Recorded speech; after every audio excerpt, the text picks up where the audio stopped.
Assalamualaikum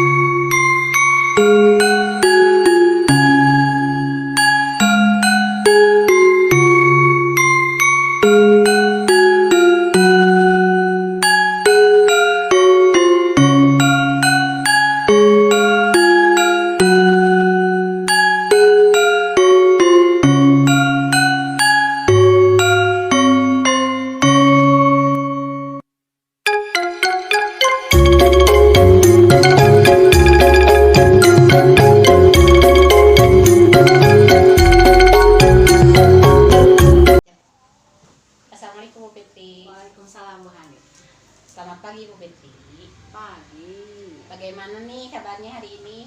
Alhamdulillah ya Bu Hani. Untuk saat ini saya dalam keadaan sehat walafiat. Alhamdulillah. Itu kemarin sudah ngobrol ya, mau menerapkan praktek coaching bersama Ibu Sri. Itu kira-kira udah ada bahasan untuk arah pembicaraan besok? Kebetulan sudah ya Bu Hani. Saya sudah menyiapkan bahan untuk besok melakukan coach bersama Ibu Sri. Itu kira-kira potensi apa yang mau digali terhadap coach kepada coaching? Salah satu kompetensi yang akan saya gali mungkin bagaimana sih cara dia menggali permasalahan yang sedang dia hadapi sendiri. Kalau boleh tahu itu indikatornya apa tuh? Kalau untuk indikatornya mungkin saya di sini bagaimana cara Koci atau Ibu Sri untuk menemukan solusi dari permasalahan yang sedang dia hadapi. Jadi itu yang akan dikembangkan ya. Ya Bu Fitri, baiklah, kalau yang saya tangkap ya dari apa yang akan direncanakan Ibu Fitri itu sudah baik, alurnya itu sudah menuju ke tahapan yang bagus gitu ya. Mudah-mudahan implementasi coachingnya berjalan dengan baik dan lancar ya. Selamat bertugas. Iya, terima kasih Ibu Hani. Iya, sama-sama. Assalamualaikum warahmatullahi wabarakatuh. Waalaikumsalam. Salam dan bahagia untuk kita semua. Perkenalkan, nama saya Hanifatul Rahmi, CGP Angkatan 7 Kabupaten Garut. Izin untuk menyampaikan tugas demonstrasi kontekstual modul 2.3, yaitu tentang praktek coaching. Di sini saya bersama rekan saya Ibu Fitri Agustinawati dan bersama Ibu Sri Komarsari. Saat ini kami akan mempraktekkan praktek coaching. Yang sesi pertama, Ibu Fitri akan menjadi seorang coach dan Ibu Sri Komarsari menjadi coach. Assalamualaikum Bu Sri. Waalaikumsalam Bu Fitri. Oh iya, hari ini Bu Sri sebenarnya saya mau ngobrol nih sama Bu Sri. Ada waktu nggak? Iya, boleh. Ada apa Bu Fitri? Begini ya Bu Sri, saya melihat Bu Sri akhir-akhir ini kurang bersemangat gitu ya, ketika di kelas, ketika di luar kelas. Kenapa nih? Iya, sebenarnya nggak ada apa-apa sih, cuman ada sedikit aja kendala di kelas. Jadi Ada yang bisa saya bantu nggak? ini saya itu bingung sama anak di kelas. Dia itu anaknya suka ngobrol tapi dia sering ke sekolah. Lalu apa lagi? Dia itu kalau belajar ke dalam satu minggu ada aja yang tidak sekolah. Terus dia tuh tapi kan komunikasi tetap jalan, ya suka WA, minta izin ya kalau nggak sekolah. Terus saya bingung alasannya, alasan keluarga. Tiap izin terus alasan keluarga. Dia selalu ikut sama ibunya kemana. Saya jadi bingung, itu kan alasan keluarga ya.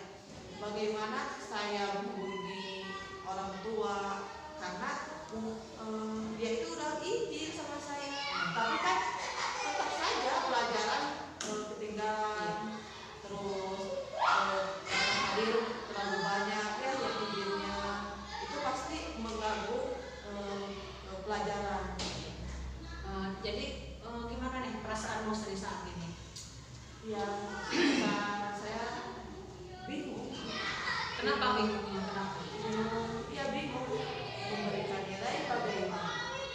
Terus saya kalau beri tugas, anak itu kan sering nggak sekolah. Jadi apa yang membuat Bu Sri menjadi bingung itu apa? Bingung karena ini itu ada izin gitu. Kalau saya nggak beri izin, bagaimana? Iya. Jadi nih menurut Bu Sri ya dari percakapan tadi, jadi tujuan kita bercerita ini apa ya? Ya mau cari solusinya bagaimana ya. Saya harus, apakah saya harus berbicara menemui orang tuanya? Apakah itu alasan yang tepat untuk saya berbicara pada orang tua itu untuk supaya anak itu lebih rajin lagi gitu. Nah, jadi yang menjadi hambatan Bu Sri sendiri apa? Yang menjadi hambatan saya karena itu tadi, karena saya karena anak itu suka ada komunikasi gitu. Kenapa begitu? Karena terus ini kan izinnya saya kan memberi izin lewat WA ya kalau beri izin. Terus kalau saya nggak beri izin, saya juga bingung. Terus bagaimana caranya itu orang tua agar saya tepat gitu berbicara sama orang tua. Nah, kalau seperti itu ya, bagaimana nih pendapat Bu Sri? Apa nih yang sekarang menjadi prioritas utama Bu Sri sendiri apa? Prioritas, kalau prioritas itu saya ingin anak supaya ada aja dulu di kelas. Nah, kalau itu menjadi prioritas Bu Sri, jadi lalu bagaimana cara Bu Sri untuk mengatasi masalah tersebut? Mungkin saya akan berkunjung dulu ke rumahnya, mencari situasi yang kondusif ya, yang mungkin enak untuk diajak bicara sama orang tuanya. Bagaimana kalau anak itu setiap ada keluarga jangan sering diajak. Nah, berarti itu bagus ya Bu Sri. Lalu untuk tindak lanjut ke depannya seperti apa Bu Sri? Tindak lanjutnya mungkin saya yang dulu ya, merencanakan dulu tanggal waktu, menelpon dulu atau WA ya orang tuanya dulu. Ya berarti udah bagus sekali ya Bu Sri, berarti sudah ada tanggung jawab Bu Sri untuk bagaimana cara anak itu supaya minimal datang ke sekolah dulu ya. Meskipun banyak berbagai tugas Bu Sri selain mengajar di guru, di sekolah, di rumah juga ya, tapi Bu Sri bisa membagi waktu. Lalu bagaimana nih perasaan Bu Sri sekarang setelah bercerita sama saya tentang apa yang terjadi dengan Bu Sri?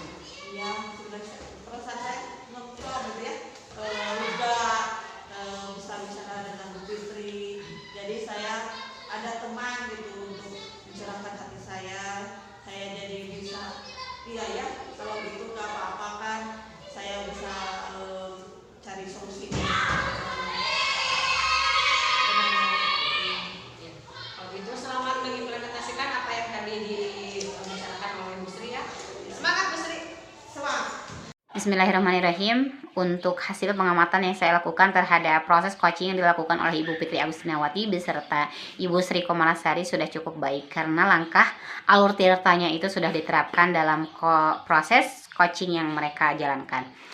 Di antaranya apa? Di antaranya tujuan coachingnya itu tersampaikan, kemudian mengidentifikasi berupa pertanyaan serta umpan balik yang dilakukan oleh seorang coach terhadap seorang coachee, yang mana potensi yang dimiliki coachee itu dapat dikembangkan.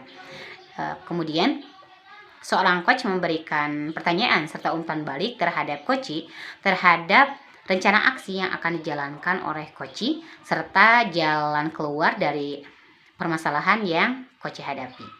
Dan yang terakhir adalah adanya komitmen serta tanggung jawab. Seorang coach itu memberikan pertanyaan-pertanyaan serta umpan balik terhadap seorang coach, yang mana coach tersebut dapat berkomitmen serta bertanggung jawab atas rencana aksi yang akan beliau jalankan. Assalamualaikum Bu Sri. Waalaikumsalam Bu Fikri. Apa kabarnya nih hari ini? Alhamdulillah baik saja. Alhamdulillah ya. Oh iya, saya kemarin mendengar ya katanya Bu Sri akan melakukan coach, ya betul? Ya betul sekali Bu Fikri. Bersama siapa? Itu sama Bu Hani. Kira-kira kenapa tuh Bu Hani? Iya saya lihat itu Bu Hani kemarin udah 2 hari murung aja tukang mobilnya. Iya. Oh jadi Bu Sri ingin menemukan solusi atas masalahnya ya? Iya. Nih lalu kompetensi apa yang akan digali oleh Ibu Sri sendiri? Menurut saya kompetensi yang ingin saya gali yaitu menemukan solusinya bagaimana permasalahan yang dihadapi Bu Hani. Nanti saya akan bertanya gimana perasaan dan apa yang terjadi. Oh iya.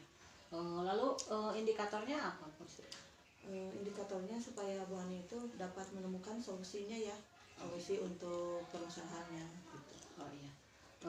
Dari penjelasan Ibu Sri tadi saya sudah menangkap ya bahwa coach yang akan dilakukan oleh Ibu Sri sudah bagus. Nanti mungkin menggunakan alur tirta juga ya. Iya pasti. Iya. Terima kasih Bu Sri atas wawancaranya hari ini. Selamat mengimplementasikannya dan selamat melakukan coach bersama Ibu Hani besok. Iya, terima kasih sama-sama. Dan untuk yang sesi kedua akan dipraktikkan oleh rekan saya Ibu Sri sebagai coach, kemudian Ibu Hani Fatul Rahmi sebagai coach. Assalamualaikum Bu Hani. Waalaikumsalam Sri. Apa kabar? Alhamdulillah baik. Oh iya, akhir-akhir ini saya lihat Bu Hani agak murung. Kenapa ya? Ya, betul sekali Sri. Sebenarnya saya ada problem di kelas. Jadi saya menemukan anak yang murung. Jadi karena dia pernah dibully fisiknya. Jadi akhir-akhir ini anak itu jadi kurang aktif belajar. Apakah ada yang mau disampaikan, dibicarakan? Iya, jadi saya mau berbicara ini ya, Sri. Gimana ya untuk membangkitkan semangat hati anak itu jadi motivasi lagi belajar. Jadi saya tuh bingung gitu ya, udah melakukan pendekatan neng menawan gitu ya. Gua kita dibully, si Rehan misalnya gitu. Atau satu si terpanggung gua gitu ya. Sudah dipertemukan anak yang membulinya sama dia. Tapi hal itu bulian tadi ya. Jadi masih membekas ke anak tersebut. Jadi anak tersebut jadi kurang perhatikan pas belajar. Jadi gimana menurut Bu Hani kalau permasalahan itu bisa Jadi ini mulai rusing. Dia mulai rusing. apa yang saya bilang bantu? Gitu. Apa yang bisa saya bantu Bu Hani? Iya, Bu Sri, kira-kira ya kalau saya menerapkan strategi seperti ini. Jadi saya melakukan pendekatan dulu ke anak yang dibully tadi. Jadi memberikan motivasi gitu ya. Jadi kan karena mereka udah saling memaafkan gitu ya, yang membulinya juga sudah minta maaf karena tersebut. Jadi saya dorong kembali untuk jadi gini, saya berikan nasihat kepada anak yang dibully tadi. Gak apa-apa kalau kita dibully ya, jangan merasa berkecil hati ya.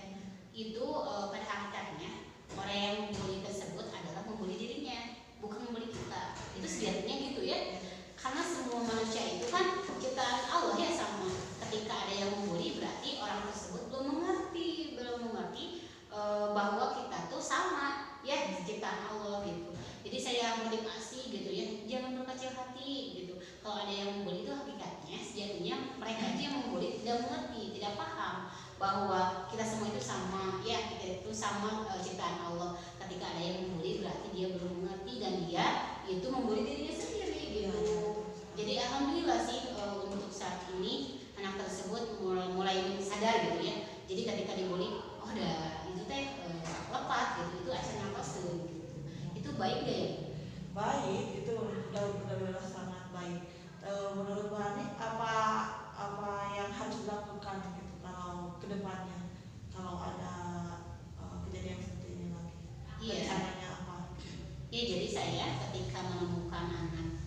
korban bulian tersebut. Jadi melakukan pendekatan ke anak yang dibully, kemudian melakukan pendekatan juga ke anak-anak yang lain ya, atau pemberian nasihat atau penerapan praktik baik ya sebagai budaya positif, bahwa menjelek-jelekan orang lain baik itu fisik ataupun hal lainnya itu tidak boleh gitu ya, karena kita sebagai apalagi kita ya sebagai umat muslim harus menghargai sama, harus sayang ya, karena sejatinya kita sama mukmin itu bersaudara ya. Di hadis juga udah dijelasin kan, innamal mu'minuna ikhwatun, setiap mukmin itu bersaudara, masa sama saudara harus saling menyakiti, harus saling tidak menghargai, kan itu tidak boleh gitu ya. Jadi saya diterapkan di kelas hal seperti itu. Jadi gimana nih perasaan Bu Hani sekarang untuk perasaan apakah Bu Hani lebih bersemangat lagi?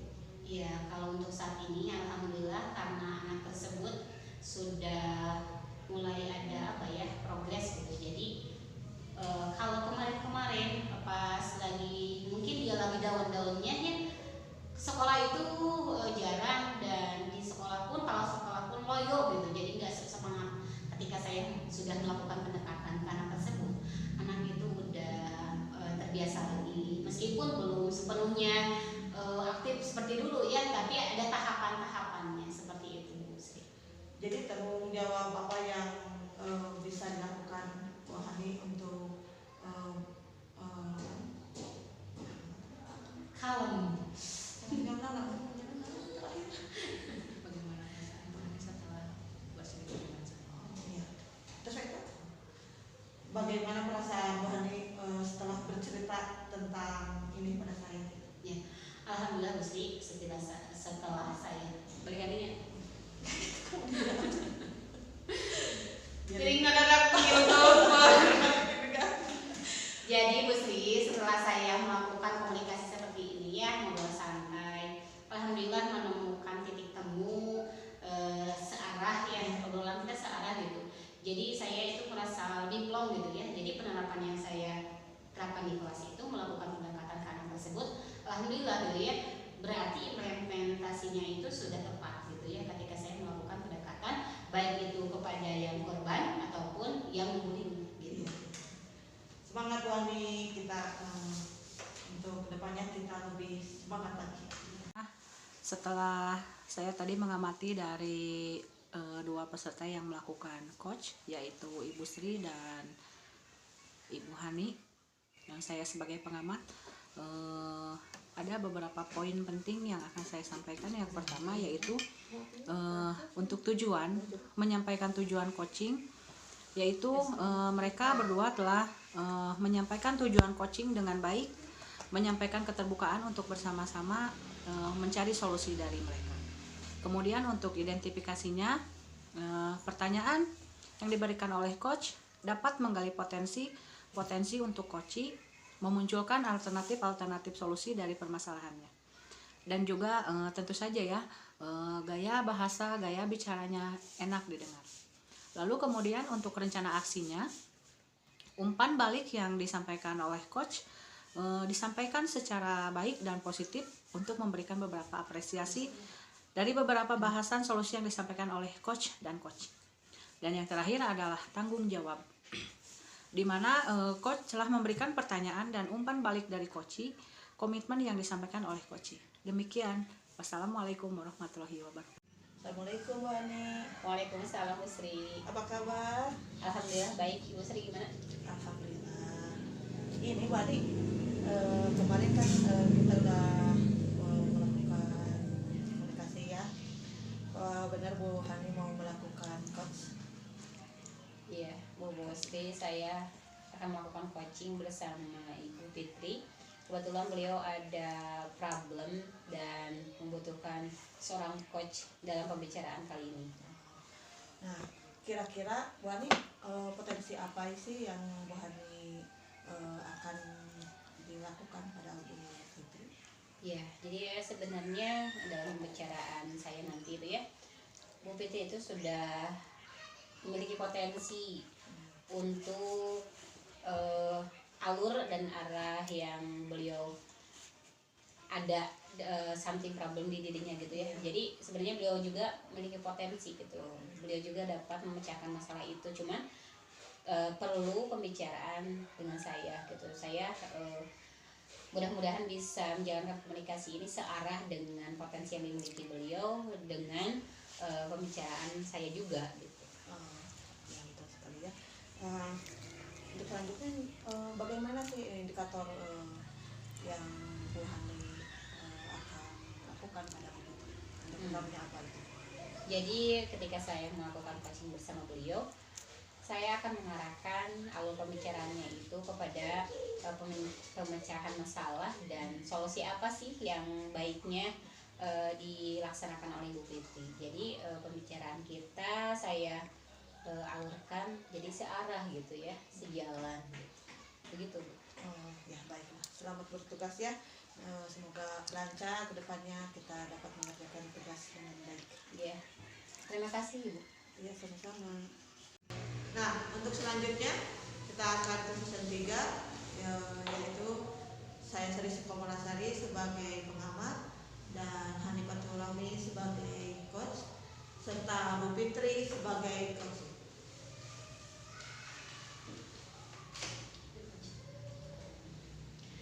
Assalamualaikum Bu Fitri. Waalaikumsalam Bu Hani. Bagaimana keadaannya? Sedang tidak baik-baik saja. Apa? Saya teh pusing Hani, gimana ya di kelas teh lagi rudet saya. Apa yang bikin Ibu rudet di kelas? Jadi saya punya satu peserta didik yang gimana ya, dia itu tadinya dari kelas 5 kan saya yang menjadi wali kelasnya, sekarang kelas 6 nih sama saya. Waktu kelas 5 dia tuh masuk 5 besar, rajin sekolahnya. Sekarang ketika sudah kelas 6 mau finish nih, dia malah jarang sekolah. Itu kira-kira anak tersebut jadi malas dan kurang semangat, apa tuh yang menyebabkan anak tersebut seperti itu? Nah itu ya, jadi saya belum mengetahui Bu Hani, jadi kenapa nih anak ini, karena setiap dia datang ke kelas saya bertanya sama dia, kenapa kamu jarang sekolah gitu ya. Dia nggak ngomong Bu Hani, jadi dia teh diam 1000 bahasa. Otomatis saya nanyakan ke temannya, ke yang di pinggir, kenapa nih jarang sekolah Ibu, dan padahal mah dari rumah teh berangkat, cuman karena kesiangan dia pulang lagi. Nah udah saya teh nanya lagi, tapi si orangnya mah dia Bu Hani. Itu yang bikin saya bingung. Sudah melakukan home visit ke orang tuanya? Nah itu untuk home visit saya sudah datang ya ke orang tuanya. Bahkan orang tuanya bilang, Ibu udah memang berangkat dari rumah ke sekolah, cuman alasannya dia pulang lagi. Ketika ditanya oleh orang tuanya, kenapa nih Neng pulang lagi, dia nggak ngomong juga. Itu kira-kira langkah selanjutnya Bu Fitri jika sudah melakukan fase-fase tadi ya, ke temennya udah, home visit udah, itu langkah selanjutnya Bu Fitri kira-kira mau ngapain? Mungkin saya akan melakukan pendekatan secara lebih intern lagi gitu ya. Saya akan mencoba mungkin dengan memang saya sudah melakukan teknik itu ya, melakukan pendekatan, cuman mungkin pendekatan saya kurang intensif gitu ya. Jadi sehingga anak itu belum terbuka sama saya gitu. Tapi biasanya kalau saya menerapkan teknik itu ya, anak-anak yang lain mah 1 kali 2 kali udah ngomong. Tapi kalau ke anak ini mah enggak. Malahan nih selama saya masuk ke CGP mengenal segitiga resolusi, saya sudah menerapkan, tapi belum berhasil juga sama dia. Nah, itu yang membuat saya menjadi apa ya, masih bingung gitu. Tapi saya akan mencoba lebih melakukan. Tapi menurut saya pun begitu Bu. Jadi ketika kita melakukan pendekatan kepada anak tersebut secara intens ya, jadi insya Allah dapat dengan mudah Bu Fitri menemukan solusinya gitu. Jadi anak tersebut bisa kembali lagi semangat ya, karena kalau dilihat dari latar belakang belajarnya anak itu kan bagus ya. Iya. Otomatis semangat, dan ketika melakukan transformasi dengan melakukan pendekatan itu Bu Fitri bakal berhasil lah insya Allah. Terima kasih nih Bu Hani sudah mendengarkan keluh kesah saya. Sama-sama Bu Fitri. setelah saya melakukan pengamatan coaching antara Bu Fitri sama Bu Hani, ada beberapa hal yang diobservasi ya, langkah-langkahnya, yaitu yang pertama tujuan. Nah, tujuannya itu udah disampaikan dengan baik, dengan menyampaikannya juga sangat luas ya, dengan suasana nyantai. Yang kedua, identifikasi juga sudah disampaikan oleh coach ya, potensi apa saja yang akan digali. Yang ketiga, rencana aksi. Nah, rencana aksi itu juga coach juga sudah menyampaikan rencananya, umpan baliknya juga sudah disampaikan dengan baik, beberapa apresiasi dan juga bahasa solusi yang dihadapi sudah tersampaikan. Yang keempat, tanggung jawab. Nah, tanggung jawab juga coach memberikan pertanyaan dan umpan balik, dan coach juga komitmennya juga disampaikan ya, itu semua. Jadi keduanya udah menyampaikan komitmennya juga dengan baik. Nah, itu saja mungkin dari hasil pengamatan saya. Terima kasih. Demikianlah praktek coaching yang kami buat untuk memenuhi salah satu tugas demonstrasi kontekstual pada modul 2.3, yaitu tentang praktek coaching. Billahi taufiq wal hidayah. Assalamualaikum warahmatullahi wabarakatuh.